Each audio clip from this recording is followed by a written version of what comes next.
Loading.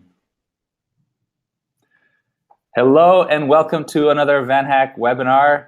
Hi everyone, I'm Ilya and I'm really excited to be joined by Lisa and Raphael who are in Vancouver today. So hi guys.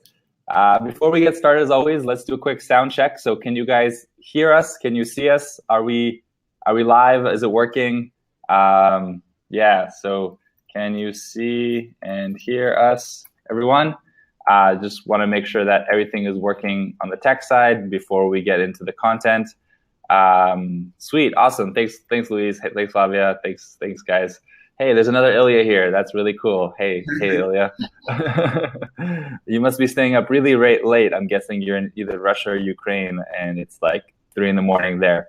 So great to have you here, as well as everyone else. And most of all, Lisa and Raphael, thank you guys so much for spending your time here with us and sharing all about the Canadian tech market. So if quickly, I'll just introduce you guys from a high level. So Raphael and Lisa are 2 members of the Red Academy team, which is, in my opinion, Canada's best technology school. And they have a lot of combined experience in both helping international students and talent get jobs and immigrate to Canada on Raphael's side. And Lisa has a ton of experience in the digital marketing and tech space in Canada. A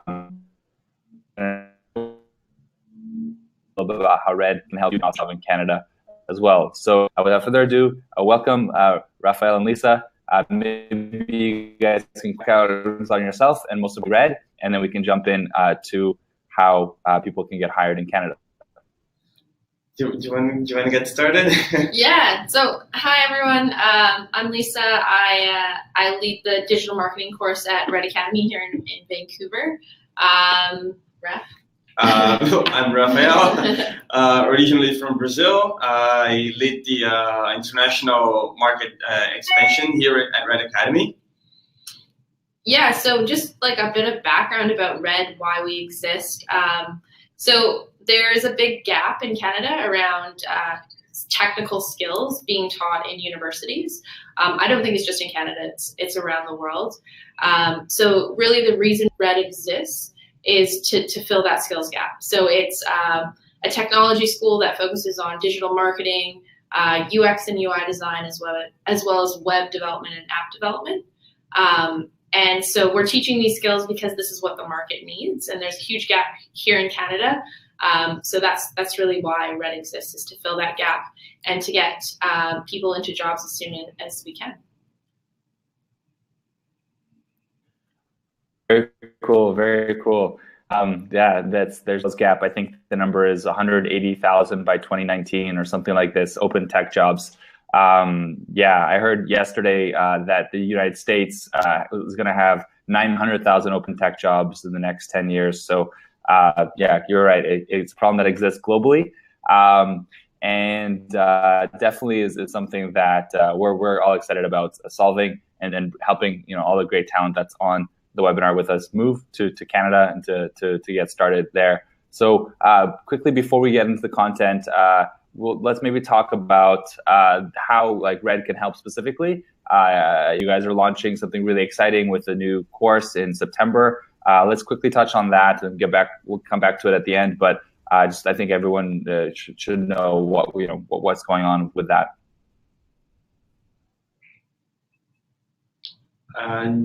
You just cut off a little bit, maybe. We didn't hear the last part. Oh, maybe talk about the program in September, please.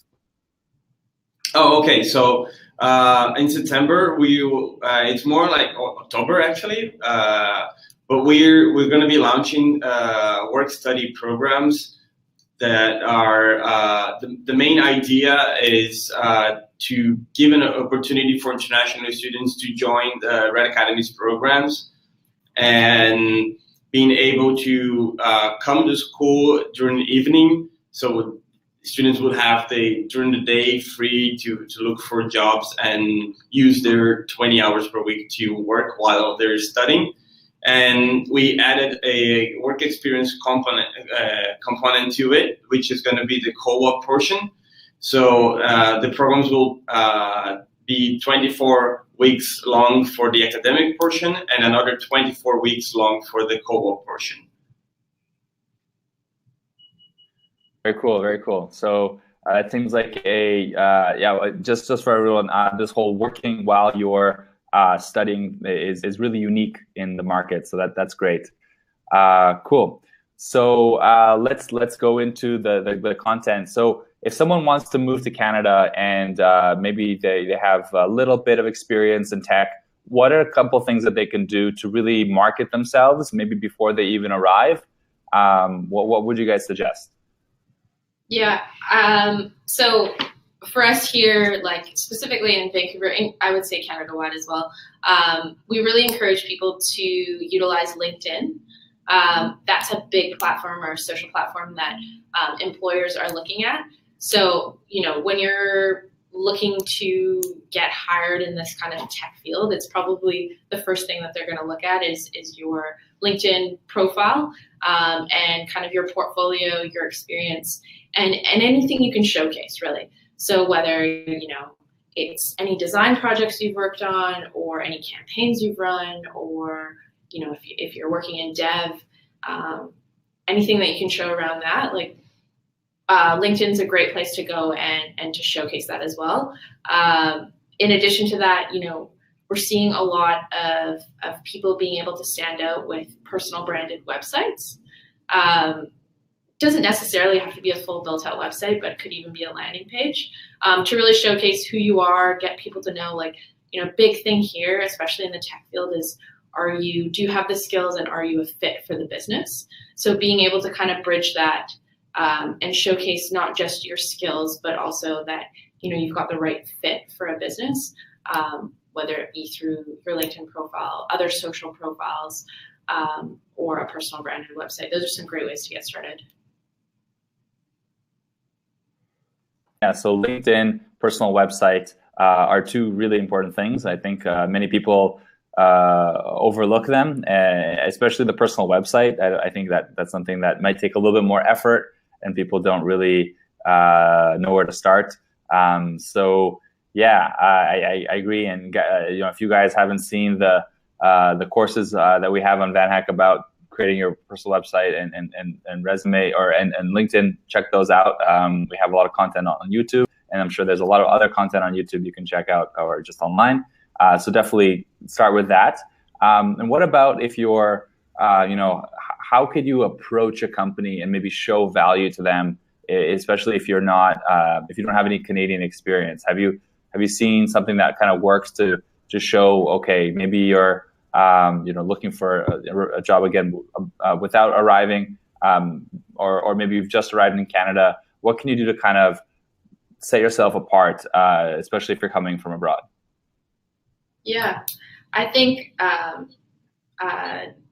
any networking opportunities that you can find, any local events that you can get kind of in front of the right people, like even before you're applying, there's tons of local events here where you can go and network with people in the industry.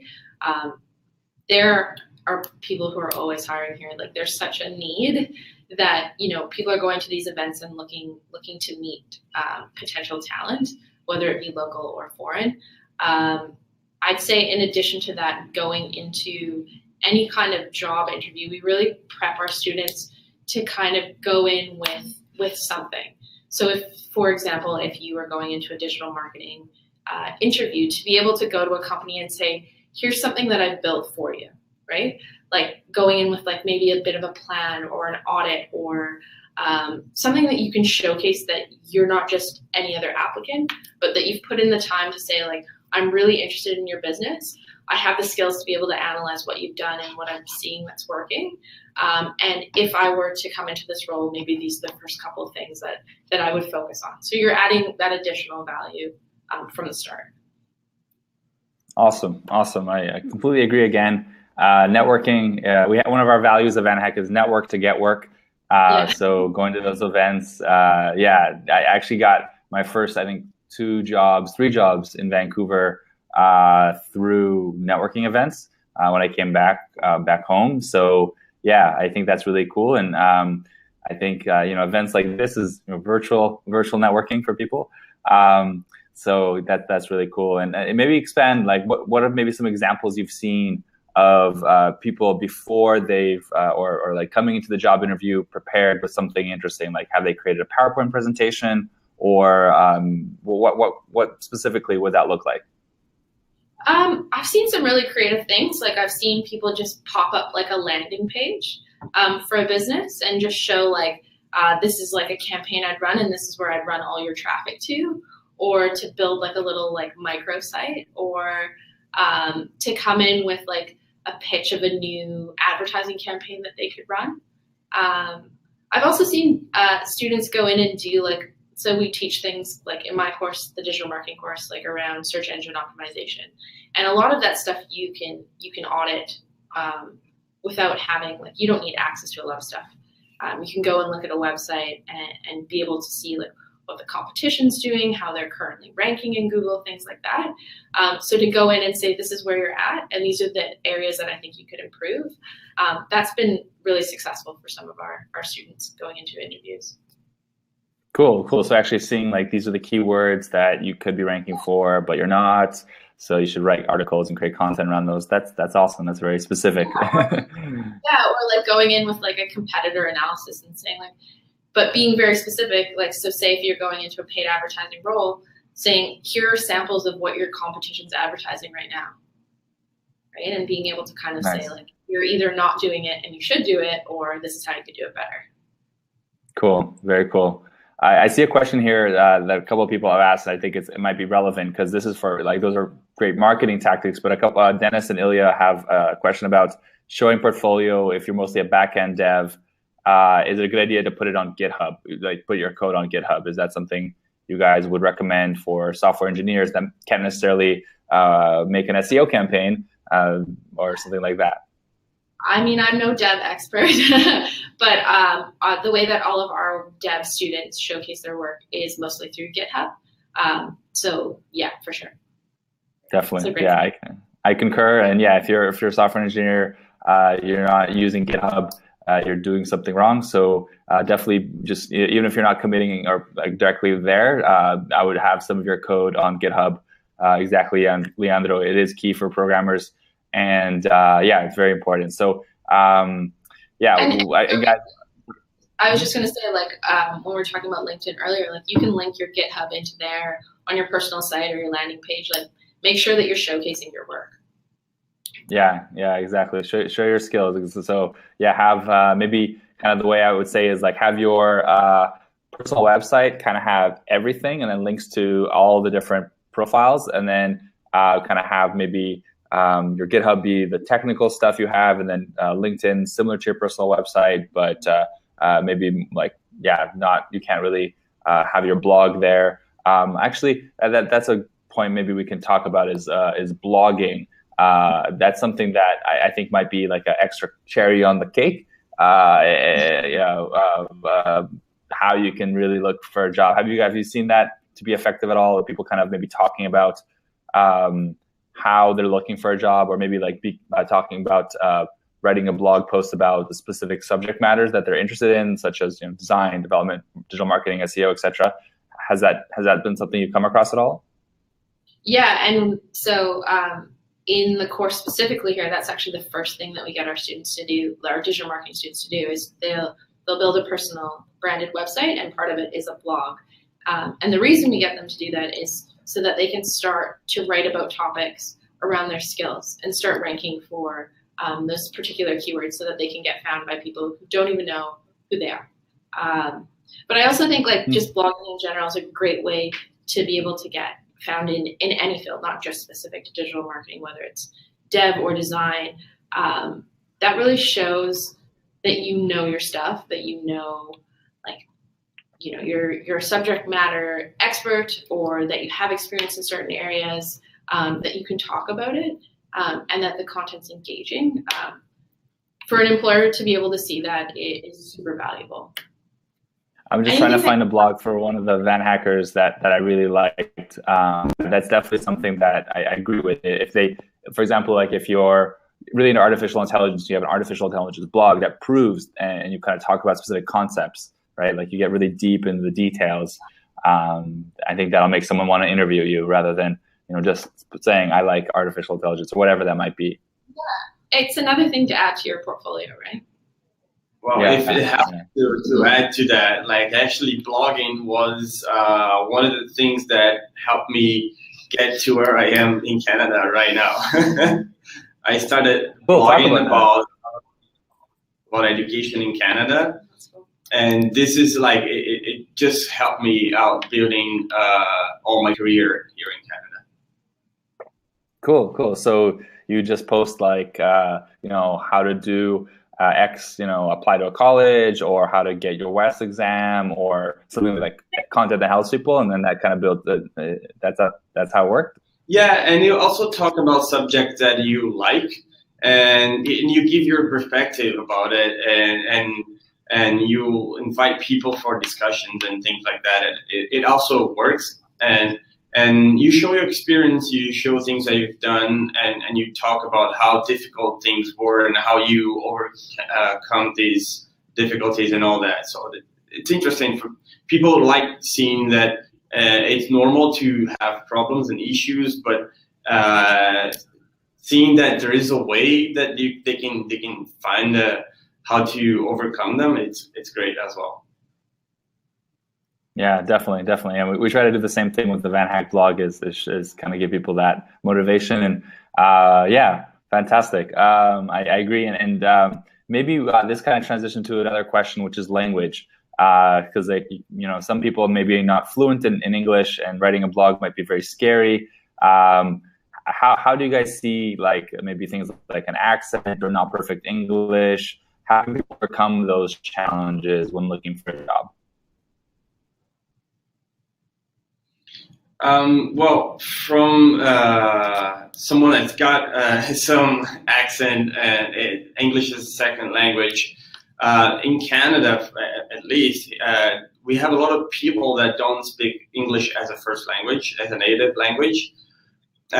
So people are sort of used to the accent, and they don't judge you by your accent, but what the work you perform. And so don't worry too much about your accent, but try to show the best you can do, and that should overcome that difficulties in your language barriers. Yeah, and I think also when you're speaking about blogging, like practicing writing in English, like that's another platform that you can do that on.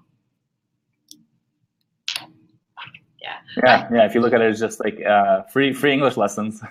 Yeah. Right. I think Raf's point is, Canada's so multicultural, and there's so many so many different people from all over the world, and that's known here, right? And when you go into a workplace, you're working with people from all different countries and all different backgrounds. So it's not really a hindrance. Obviously, like for us here at Red, there's like a certain level of English that people have to have. And that's just to help them be successful while they're here. But we're used to it. We've had international students here, so it's not a hindrance. I think it's being open to practicing, right? Especially writing, speaking, being open to that even before you come here. Definitely. Yeah, your English is always getting better, as we like to say. So yeah, that's so true. And I mean, exactly. We're a country of immigrants, the most diverse country in the world. I think, I don't know for sure, but pretty sure Toronto is the most diverse city. So I would be surprised if we weren't the most diverse country, and only getting more diverse. So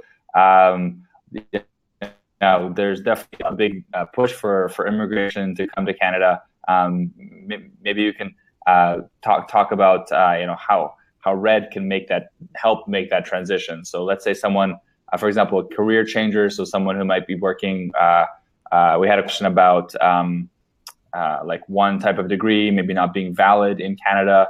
Like how could Red help people who are looking to transition into tech, and also kind of, I guess, what really skills are really needed in the market? So kind of two-part question there.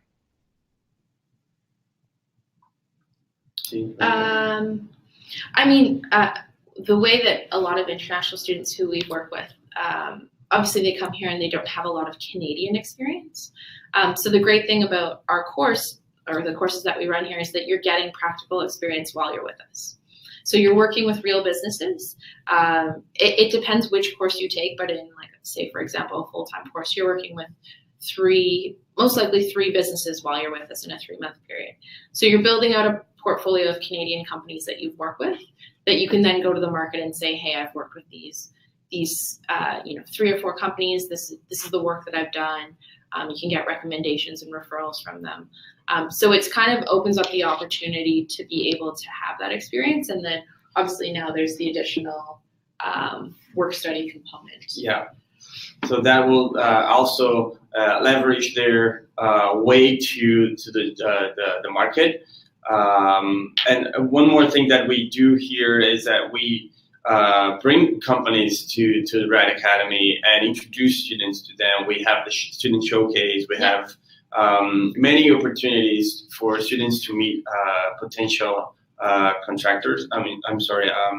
employers. And so the environment at RAD Academy plus the project plus the work experience, it can get better than that. And in a year, in the duration of 1 year in Canada, like there's so much opportunity for a person that just arrived in Canada. This is how we think that we will help students to get to find a job in Canada. Awesome. Super. Yeah, I think it's a very time and then 6 months of full-time work. And what are the kind of companies that are kind of hot or maybe that RAD is working with that people might maybe don't know about, but you're seeing that are hiring a lot in the tech space? Do you have names? Like I know Wishpond, it's been hiring lots of our graduates. Yeah, I mean, we've got a lot of local, like Vancouver-based companies that are booming. Like we've got, Hootsuite that's based out of here, Slack, Wishpond. There's a lot of really cool tech companies that have started in Vancouver and have kind of blown up. So it's a really exciting place to be. A lot of companies have moved up to Vancouver, tech companies. So we kind of are in a good spot because we get to work with a lot of startups that are, in those first few, the first stages of really launching, and they come and they work with our students. So sometimes our students are getting to work on projects that are then getting, launched at a huge scale or, get bought out and become like a huge success story. So it's a really cool space to be in. The tech industry here, especially in Vancouver, it's just booming. So it's a really exciting place to be. Yeah, I completely agree. It's why we started VanHack. And it's really a lot of stuff going on. You hear all the time, day by day, new funding rounds, new growth. There's a big conference coming out next week with Traction. Gonna have a lot of good tech people in town. If you guys, do some research online, you'll see that there's so much growth. Actually, Lucas actually asked here, why are companies hiring from abroad? And we alluded to this earlier, is there's just not enough good people for all the positions, right? Yeah, there's just not, there's that skills gap, going back to that, right? So it's finding people who have those skills, and, there's the opportunity for internationals to come in and fill those spaces because there's just not enough Canadians to do it. Or not enough trained, I should say. Exactly. Skilled workers, right? This is like pretty, it's not easy, right? To be a good tech professional. So there's not that many people. So I think, Lucas, that's why. Cool. Awesome. So like, what do you kind of see maybe are some big challenges that people have when they're, or maybe mistakes, some mistakes / challenges that you guys have seen that are common that people do when they're either looking for a job abroad or they've just arrived to Canada, that might kind of hurt their chances and that people should avoid? Sorry, you cut off a little bit. Can you repeat the question? Of course, yeah. what are some mistakes or challenges that people make when looking for a job as a new arrival in Canada or before they arrive in Canada? I would say the number one mistake people make is when they apply for jobs and they're not prepared for the job yet, or the lack of networking or lack of preparation for interview. And because a lot of people have a good resume and lots of experience, but when they get like to the point of getting into an interview and they're not prepared, that is a big mistake, because you just get yourself out of the competition right there, and you were so close to get it. So preparation, it's a big thing. Networking is important, and give time to find what you're looking for, just because it's not going to happen on the second day you arrive in Canada. And a lot of people get that expectation that they think that their resume is so good and they have so much experience, and Canada has so many jobs out there that they're going to arrive here and find a job in the first week. And it's just not reality. Trust me, there are people that think they will get the job in the first week. Yeah, so we have had VanHackers get jobs in 5 days or before they arrive. So it does happen, but it's very rare, and mostly for senior software engineers, which is a very, very high in demand subject or skill. So yeah, I think just, because if you are a software engineer, we can help you get hired fast. But all seriousness, the vast majority, you're absolutely right, takes time. For example, for me, I got a job after a month and a half, and I'm Canadian, so working in sales and marketing. So it doesn't happen overnight, and it's a long process. So you have to be mentally ready for that. I think that's absolutely true. Very cool. I just want to quickly comment on something that someone said about the infinite loop of you need a work visa to get a job, or you need a job to get a work visa. This is a kind of a common thing we've seen. I think it was Emerson who asked that. So first off, sorry, Emerson, I didn't mean to ignore your question. We've got a lot of questions here, but that's a great question. And I'll just quickly say that there's a new visa coming out called the Global Skills Visa on June 12th, in less than 3 weeks. Very, very soon. 2 weeks from Monday. And it's going to basically allow companies to hire people in 1 month or business. So that's a really, really big change from the way it works now. So we're going to have a lot more information about this. But something that's going to be great about this is that you're no longer going to have to rely on having an open work permit after you finish studying. So it's more about having the right skills, the right connections into companies, and that's going to really help. So a couple of questions that we've had here about postgraduate work permit from RED. I believe it's not guaranteed, which is used to be a problem before, but now with the new visa, it really won't be, because you'll have that Canadian experience and connections to companies. So maybe we could talk about the connection between an employer and a student, and make sure that. Did it cut out? Can you guys hear me?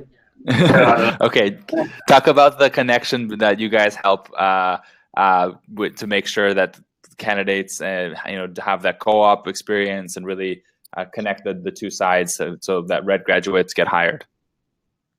Okay, so yeah, there is a placement support here at RED. Basically what we do is we connect students with companies. We have the student showcase, we have the meet and hire events that happen at RED. We constantly reach out to companies to talk about our grads and to see if there is positions available, these kind of things, right? And we also prepare students to do networking, for interview, to prepare their portfolio, those kind of things. So there is a department in the school that prepares students to look for jobs currently what we do is we help Canadian students until they find a job. So we keep helping them constantly until they find it. We don't guarantee placements, but we do work with students until they find a job. That is one thing that we really do. And for international students, not going to be any different.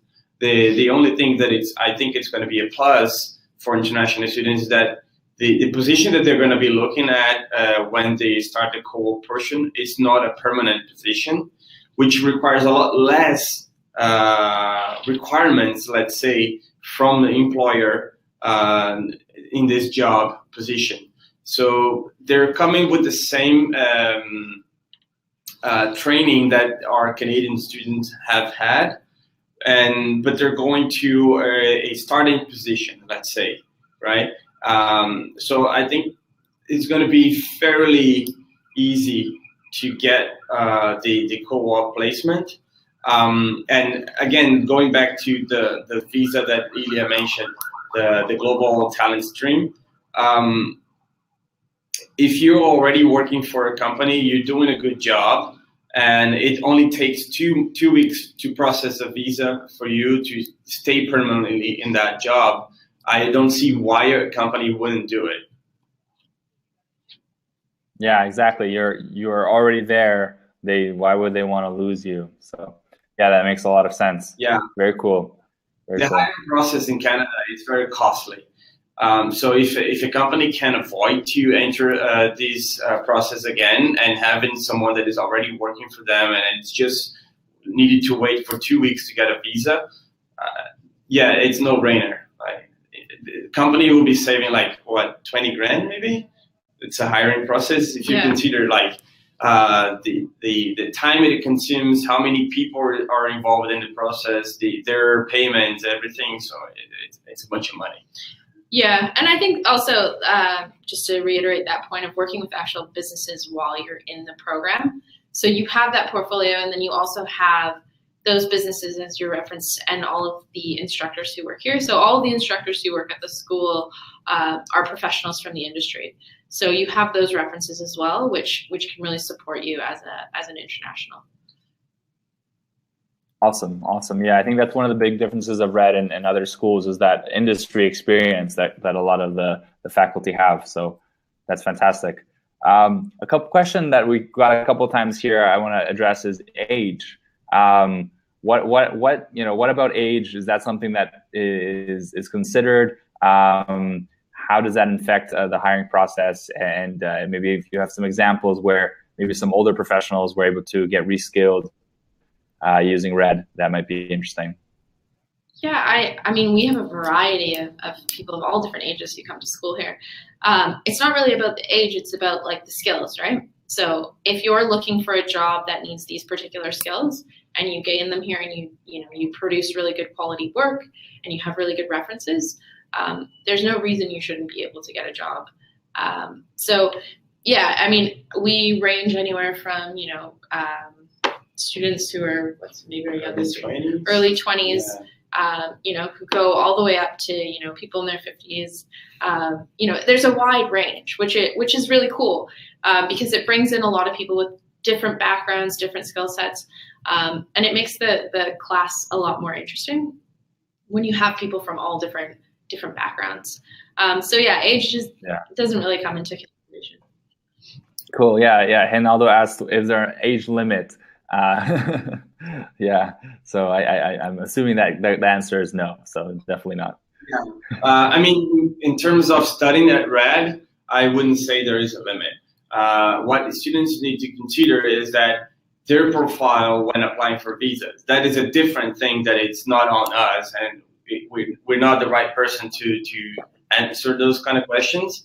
So to study at RED, there's no limit. What the person needs to consider is that, am I a good profile to apply for a study visa in Canada? This is what it should concern. Yeah. Cool. So let's quickly talk about the RED programs again, a little bit more detail, and then we can open up for questions from everyone who's online. By the way, guys, I'm loving the chat. You guys are asking some really, really good questions here. So, and please, guys, don't be shy. We're here to help you, and we're all about answering whatever little question. I know changing your entire life and moving abroad is a big process, and there's many details. So we're here to help with that. But yeah, maybe let's touch upon the programs that are happening in October that Red is launching, and why are they so exciting? So maybe we can talk a little bit about that, and then how people can apply to join. So for these programs, we are launching 3 out of our 5 main programs. So we're going to be launching the UX designer, digital marketing, and web development. So these 3 programs are going to be 24 weeks duration. Classes are going to be held in the evening, and students will have another 24 weeks of work experience that is paid work experience. That's going to be full time in the last 24 weeks. The requirement to get into this program is mainly English. They have to have a high level of English in order to get to enter the programs.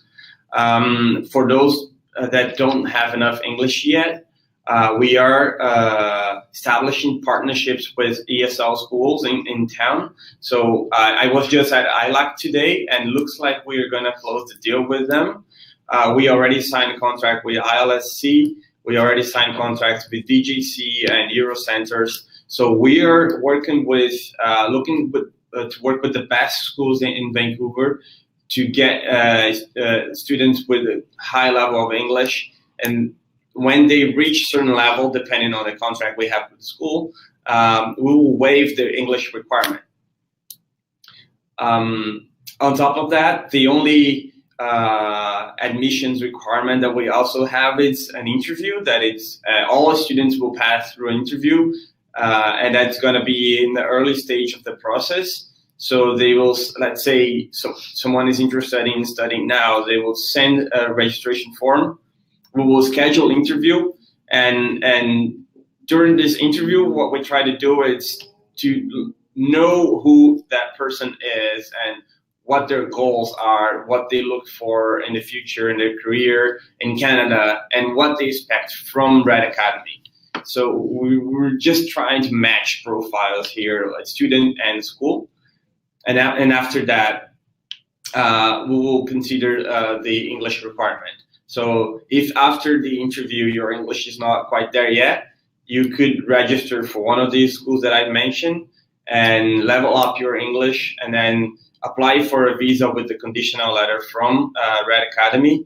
And then once that you have the level of English that it's enough to come to Red, you apply for a visa extension and then you stay in Canada. Very exciting. So what level of English do people need to have to be accepted?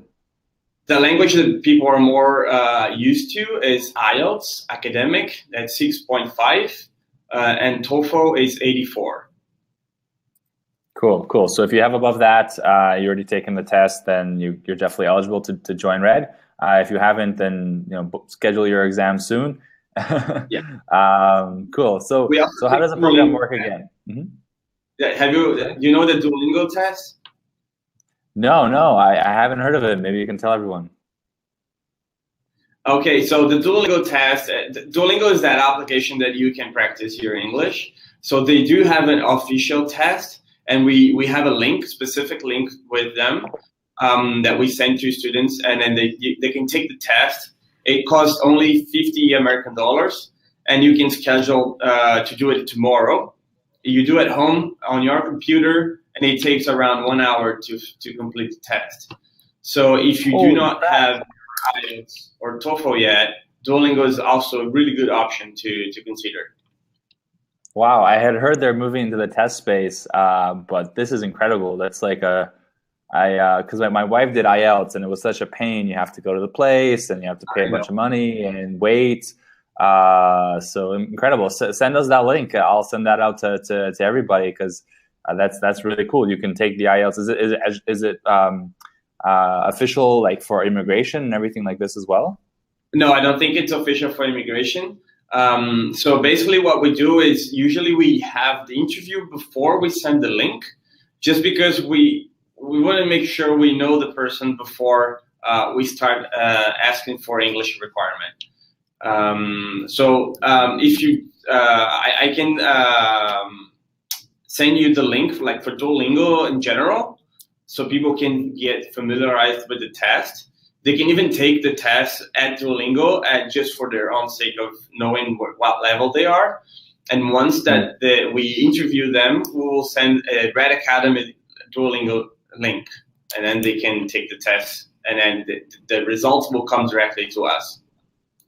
Perfect, perfect. And I saw Emerson just share englishtest.duolingo.com, which I'm guessing is the link. So thank you for that, Emerson. You're one step ahead of us here. That's really cool, and wow, really cool example of a tech company innovating in a old space. Disruption as we speak. Yeah, fantastic, cool. So one thing that I really like about the Red Academy program is that you can work for 20 hours a week during your studies for the first 6 months. So you can have like a part-time job that covers your costs of rent and food and everything like that, and that's really cool. Maybe you could talk about this, and then also how the co-op program works a little bit more, just to really kind of give people an idea how practical this program is. Right. So this is really cool. But the fact that the classes are held in the evening, students will have that during the day to work the 20 hours per week, which is a part-time job. And what's really cool, and that I really wanted to get Lisa's opinion on that, is like once the students start studying at Red, they should like get prepared, like with all the things that you mentioned, like the LinkedIn profile, the personal website, those kind of things, and start looking for a job, a part-time job in the industry while they're studying, right? Yeah. So that will be like a game changer for them. They possibly could be working in the industry during classes, and then when they finish the academic portion, they will simply continue working in that company for full-time position as a co-op. Very cool. So very cool. So there are things that students will be learning in the first weeks that could help them finding a job, a part-time job, right? Yeah, for sure. So like specifically for the digital marketing course, the first project they work on is a personal branded website.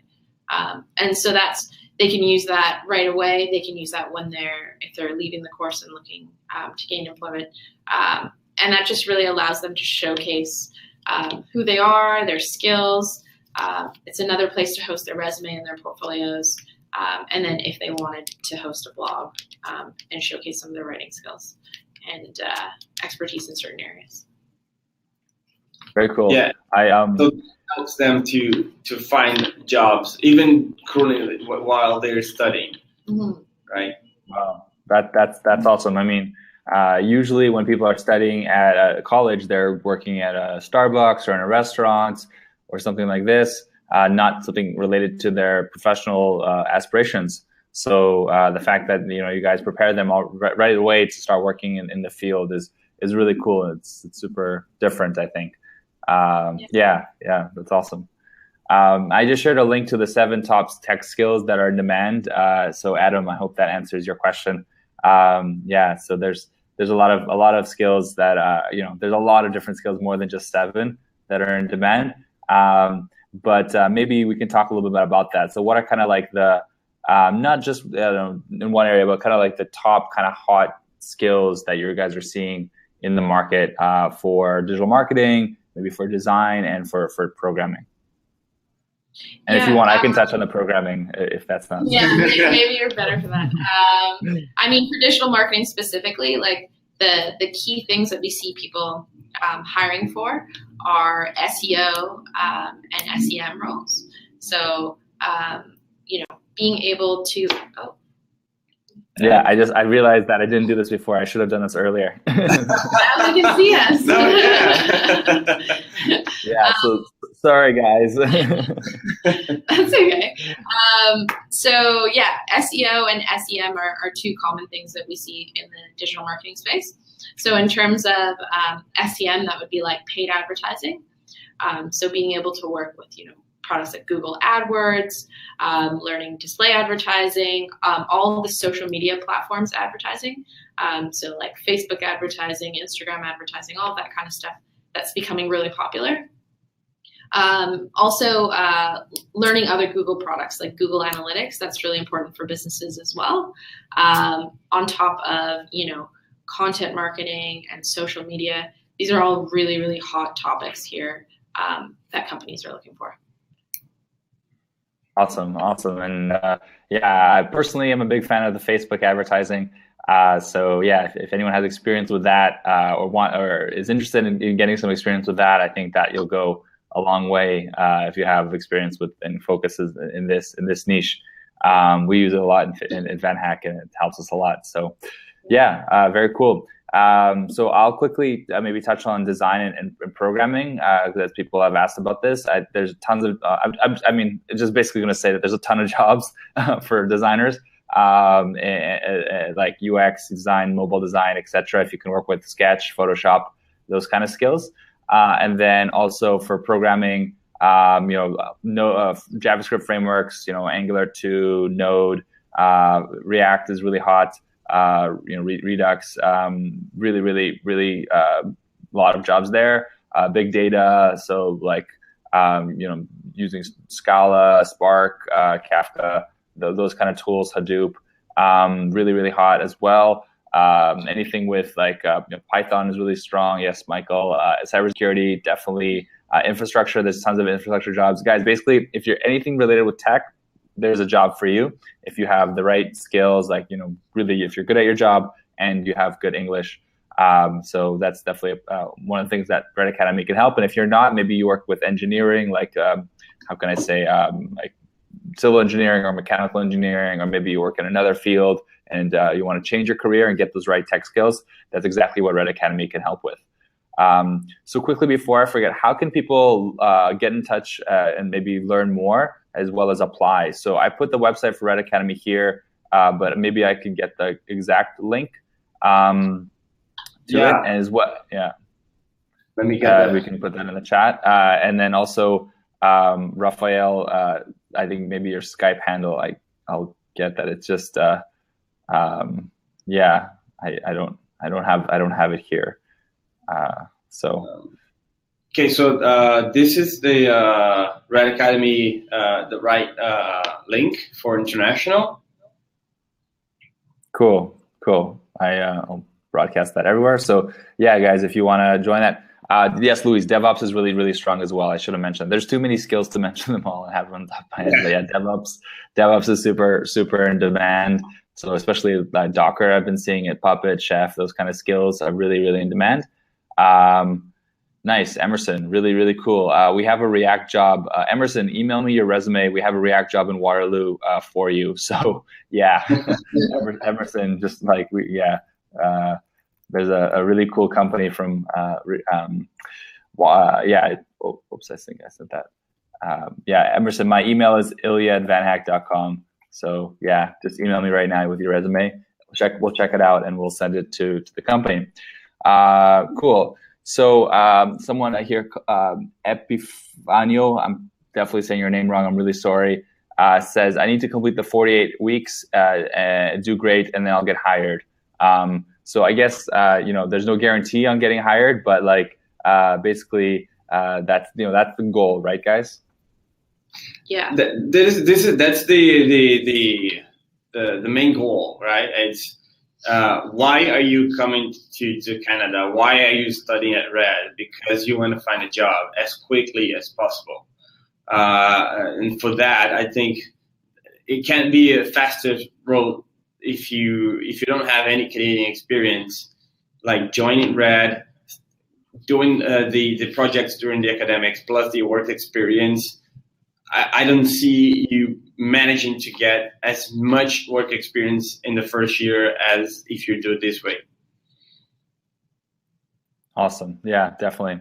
So just follow the steps that are lined out for you. I think it's the fastest onboarding ramp to a tech career in Canada for sure.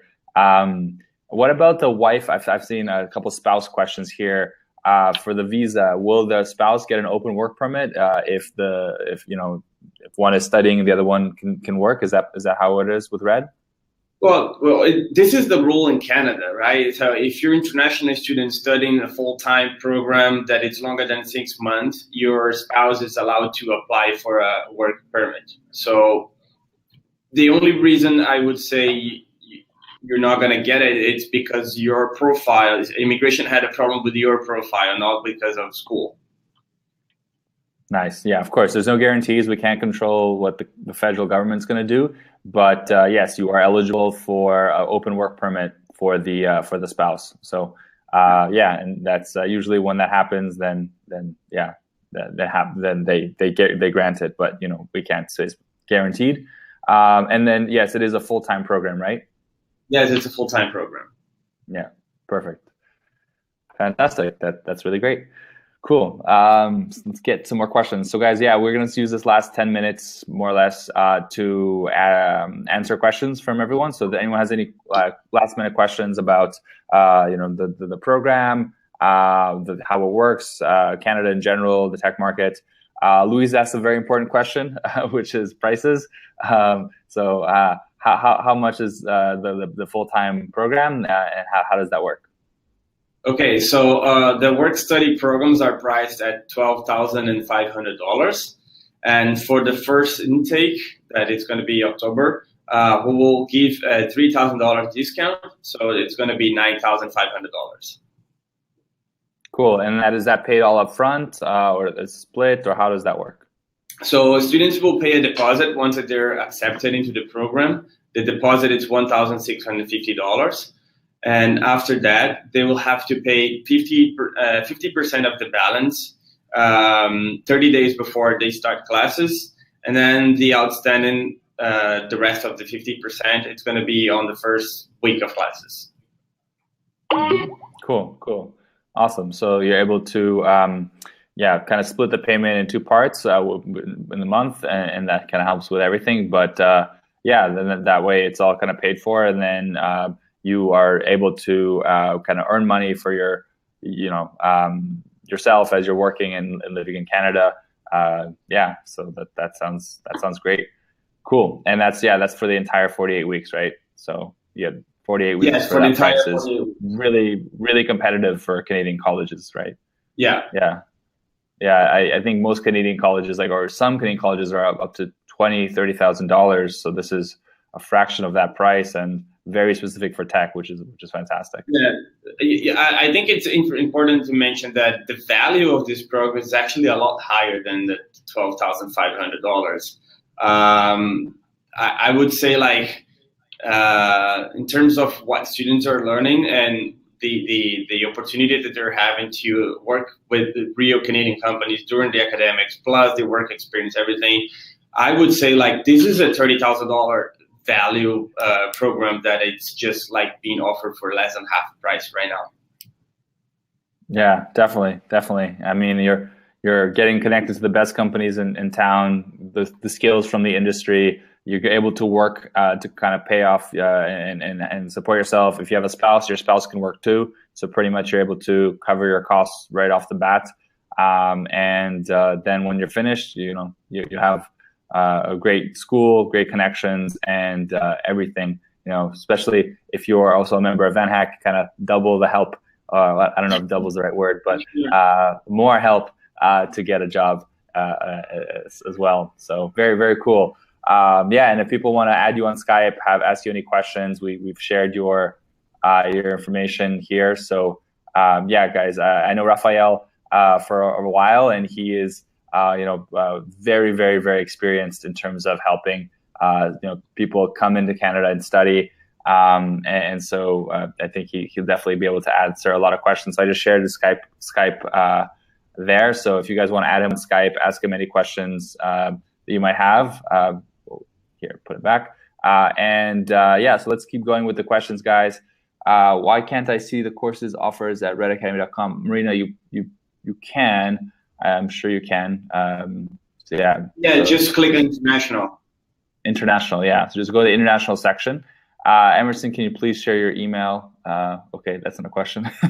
I already shared my email and Skype account in a conversation, so if you guys just scroll down, you might be able to see it. Cool, definitely, yeah. Someone was asking for another participant's email on the webinar. Cool. Networking within the VanHackers, I like it. Cool, guys. So I saw a question here by Marcelo that he asked it a couple times. So I'm sorry we took a while to get to it, Marcelo. But do companies consider someone that might not be 100% fit for a role, but maybe needs to grow into the position, and do they have flexibility on that hire? What are your thoughts around that? Yeah, sure. So if they don't have all of the skills that are necessary for the role, is that the question? Yeah, exactly. Yeah. How do they see that maybe potentially someone grows into the role? Yeah, and I think I touched on this earlier. It's not just about your skills. It's also about being a fit for the company. So I think the way to kind of be able to leverage that is to be able to say, I'm just starting my career. I'm just building these skills. I have a real interest. I think if you show like you have an interest and you have like a general idea of the path you want to take, companies are really willing to train you and to allow you to grow.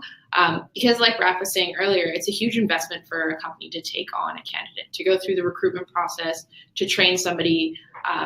They want to make sure that they have people who are committed and who want to be here long term. So showing that you're a fit for the business, a cultural fit, is really important. So, going into those interviews, being prepared, really understanding who the company is and how your skills and your personality fits is really important. And a great way to do that is to try and connect with people who work at that company and go for, a coffee or an informational interview and really get a feel for what a day in the life is like working there. Gain as many insights as you can and see if it's a fit, and then kind of pitch yourself as, not only do I have the skills and I'm willing to build on these skills, but I'm also, would work really well in this organization. Yeah. I think that really speaks to the point that being there in person makes a huge difference as well. Yeah, for sure. And I think one thing we've touched on is obviously there's additional support from our team here at Red, but just the network itself, being in an environment where you're learning with this many people, not just internationals, but local Canadian students as well, you're just opening up your network to meet so many people. And the cool thing about Red is it's very much like a family vibe. It's very much, everybody knows each other. Everybody is supportive of each other. People come with all different backgrounds. So you never really know, somebody that you meet in another course may have an opportunity for you at a business they're working at or at an old business they used to work at. So it's a really good opportunity for people to network just being in the school. Yeah, just to touch a little bit on what Lisa just said about the students and being a family school. Like our students themselves decided to have a lunch and learn today activity. So students from all different programs, they sat down in a lunch area and in a common area here, and they were talking about their skills and their expertise to the other students, and they were sharing knowledge and information. That was super cool to see. That's awesome. That's really cool. Yeah. Just one more thing to add. So another really cool thing we do here is we host a lot of events. So not just like school-specific events, but we bring in people from the industry, bring in different thought leaders. And so that's another great opportunity to network and meet people in the industry. Because there's always people in the school who are from the industry or looking to hire within the industry. So there's just tons of opportunity to meet people here. Yeah. That's awesome. Speaking of in the school, is it possible to get a mini tour or like a little bit to see what it looks like, the classrooms? I think last time we did that and it was really exciting. Is that okay? Could you kind of show us a little bit about what it looks like? Yeah, I can. I'm not sure if you still have some time to go on, or I can. I just realized we're over time. Yeah. No, because maybe we can see if Lisa has anything else to share, and then after that I can give it a quick tour about in school. How does that sound? Cool, awesome. Yeah, no, fantastic. And I sorry, I lost track. We are a couple of minutes over, and yeah. So Lisa, maybe some final thoughts on maybe why you joined Red, how your experience has been, and what you wish for other people to as well. Yeah, for sure. So I worked in the industry for 5-6 years in digital marketing, and I was building out teams, and nobody had this particular skill set. And so when I saw Red pop up about 2 years ago, I got really excited at the idea that there was a school that was training for these particular skills. So I started part-time teaching here, just kind of as like a side passion project. And I fell in love with the school and the people that work here, and the students. And I started full-time teaching, and I've been full-time teaching here for a year and a half. And it's such a unique place to be. You meet so many interesting people from all different backgrounds. And I just think there's such an opportunity to come and learn here from really awesome people who've worked in the industry, who have a ton of experience, huge networks. And you get to work with some really cool businesses while you're here. And you know, our biggest success, or how we measure success, is students successfully completing a course and then getting a job. So you know, the thing that makes me the happiest is seeing students get placed in these amazing companies, and then they come back and they come and they talk about their experiences to the new students, and they give back. So that whole community vibe, that whole family vibe, it's a really special place to be. So I consider myself lucky. Definitely, I really agree with that, and that's I think one of the reasons why we have such a good relationship between Red and VanHack is because we're all about the community as well. And I know the high level you guys have in terms of the skills that you have as instructors and that you teach to your students. So yeah, no, I hope we can meet one day in person at Red, Lisa. Yeah, for sure. Look forward to it. Awesome. Thanks so much for your time, and yeah, hopefully someone or many people here that are on the webinar could also be there in Vancouver and meet you. Yeah. Okay. All right. Thanks so much. Cool. Thanks, Lisa. Bye. Bye. Cheers. Enjoy the day. Yeah. So yeah, I can move on here. Give it a little bit of a tour in the school for you guys.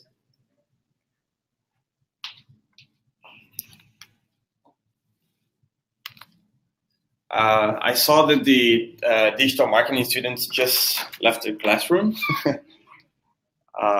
Okay, so this is where I was.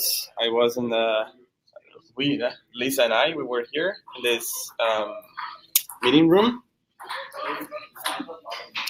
This is our common area. Okay, so we have a couple students that are left in the building yet. They're just finishing their classes. We have some of them relieving their stress playing ping pong. There is a kitchen here as well.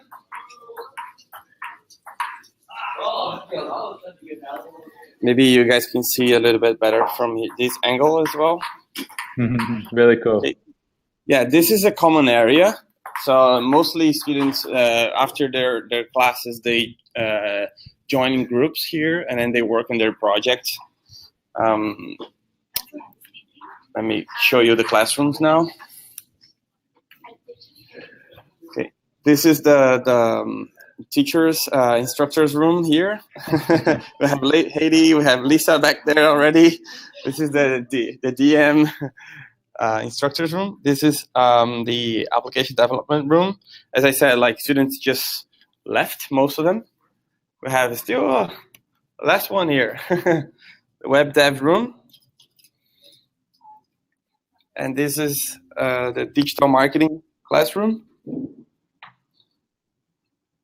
Students just left. So yeah, sometimes they sit down in the bean bags here. There's no really rules on how you should attend classes, but as long as you're there. I'm going to take you guys downstairs now.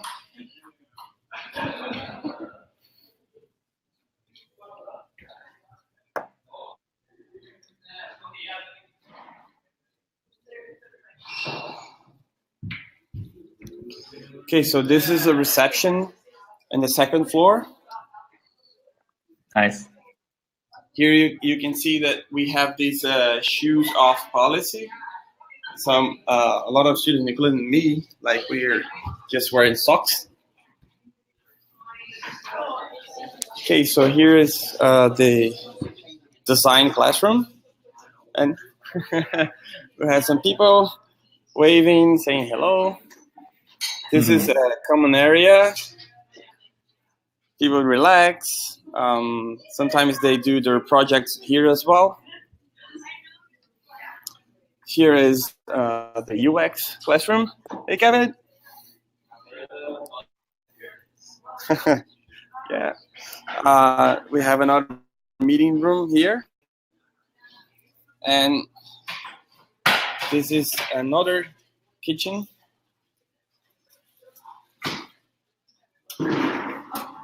Hello.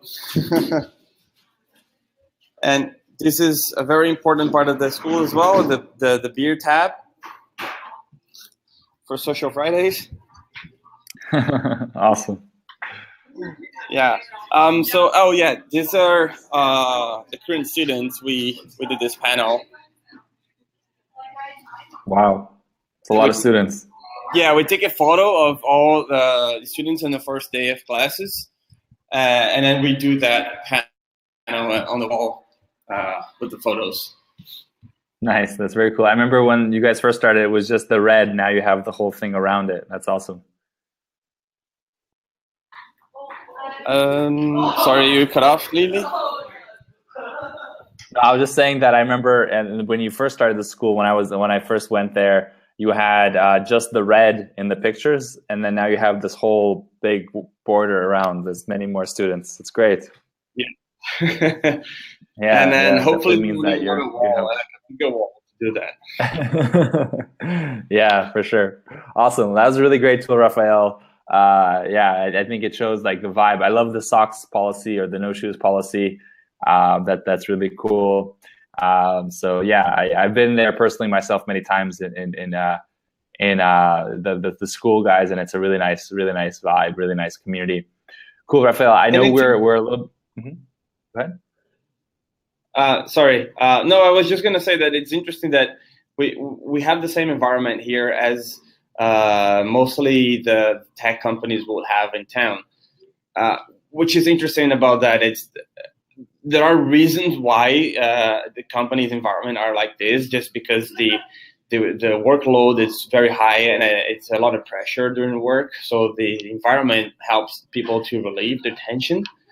And the same thing happens at Red Academy. Like we have very stressful classes with the projects and all that. It's like we're mimicking the job like the students will probably have in the future during the classes. So the environment also helps them to relieve that, like de-stress.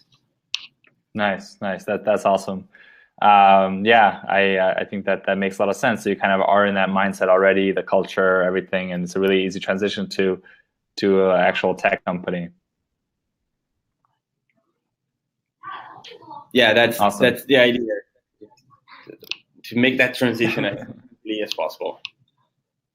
Cool. Well, I know we're over time, and by the way, guys, everyone who's here with us still, thanks so much for hanging out with us and sticking around. I hope you have found this super useful and it helps you get one step closer or many steps closer to your goal of getting hired in Canada. But maybe we could take a couple more questions, and I think we should just let Raphael get back to work because we are over time. But I think one good question that Alvaro just asked is about how do you support yourself financially while you're studying? Because this is, of course, a very big part of it. So, as an expert in studying in Canada, could you give some tips as how you can really do well to support yourself and your family? Yeah. So this is actually a great question. So first of all, do your financial planning very well before you come to Canada and make sure you have some cash flow. That will allow you to take some time to look for a job after you start studying. And why I'm saying that you should allow yourself to take some time to look for a job is that if you're desperate to find a job, you are more likely to get the first thing that happens to you. So that could possibly be a coffee shop or a restaurant or something, that it's going to help you pay your bills, but it's not going to help you build up a future in Canada. So if you come to Canada with a budget plan for 1 or 2 months without anything, and give that time to yourself to prepare and look for job, network, and those kind of things, the chances that you might land a job that it's slightly better, it's higher. And with that, like, you're not only going to be able to support yourself during your studies, but also when you get to your co-op portion of studies, you might already be employed. And the transition will be from part-time to full-time, which means you're going to make more money. And another factor that I think is interesting is that the price of the program is very reasonable. So you are already saving money if you were considering going to a public school, and now you're considering RED, you are already saving money. So if you put that in your budget as money that you have to support yourself in Canada, that is a big difference. Nice, fantastic. Yeah, I think that makes a lot of sense, and it's all about planning, being prepared, understanding what you can do, and then hustling, working really hard to be able to money. What do you think would be enough money? Actually, that's Alvaro's next question here. To maintain yourself, you think one can get a job? I'm gonna be very generic here, okay? Because it's hard to tell for sure how much one can spend in Canada. But if you're single, you can easily pay your fixed costs with $1,000 a month, which you can make 1,000 working part time. I don't see any problems making $1,000 working part time, especially if you work in an industry. You're gonna be making a little bit more than that. I would say. If you're a couple, then you have a spouse to help you pay the bills with the open work permit, which is great. And then if you have kids, your costs are gonna jump a little bit, just because like kids cost a little bit more. So I would say for a family of 3, the fixed costs are going to be around $3,000 a month, but you would have one person working part-time and one person working full-time. So that should be enough to make $3,000 at least. Nice, fantastic. Yeah. I think if you're smart, if you shop at the grocery store, don't eat at restaurants all the time, this kind of stuff. Exactly. Alvaro said it's amazingly cheap. Yeah, it all depends on your lifestyle, how you live. Yeah. But yeah, I think very, very kind of generic, high level stuff. Awesome, cool. Let's wrap it up here. We're 15 minutes over time. I guess one more time, people can get in touch with you, Rafael, on Skype, right? Just Rafael Red Academy.